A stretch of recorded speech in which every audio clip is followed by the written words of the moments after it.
The project is very much a fusion between landscape and planting and the way people live. And landscape doesn't necessarily mean sort of vast open spaces. I mean, this is a landscape in itself.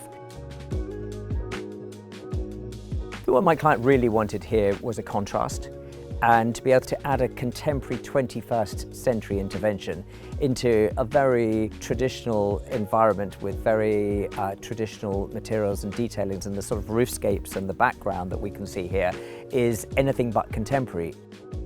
Sometimes one needs to be quite bold, and this is a bold intervention that is actually a surprise as well, because it's not seen from anywhere else. It's definitely a courtyard in its own right.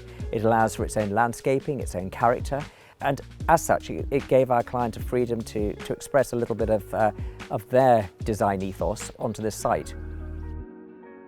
As you can see, we're sitting in a stone environment here, and the local limestone is a very soft material. It's a cheap local material, it's plentiful, but it doesn't lend itself to pool surrounds, pool copings, paving, terraces.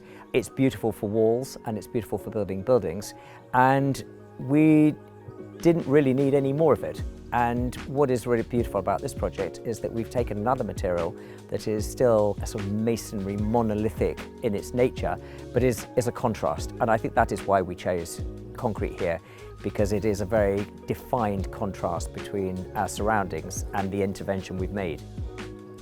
And we did look at stone, but we would need to pick a stone and then use it in so many different ways that it would have probably ended up being all about the stone and the detailing and the cutting and the pieces of stone, whereas the joy of this material is actually the flood of a fairly homogeneous sort of shading of tonality.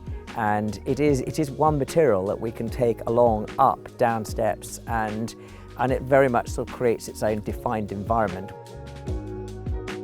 If we're looking for a material which is homogeneous, then concrete is a good answer. But it's never going to be seamless, and what we have here to consider are expansion gaps. We have to consider access panels. We have to consider steps. So there are edges, there are joints, and I think that concrete has actually been a really successful material to use.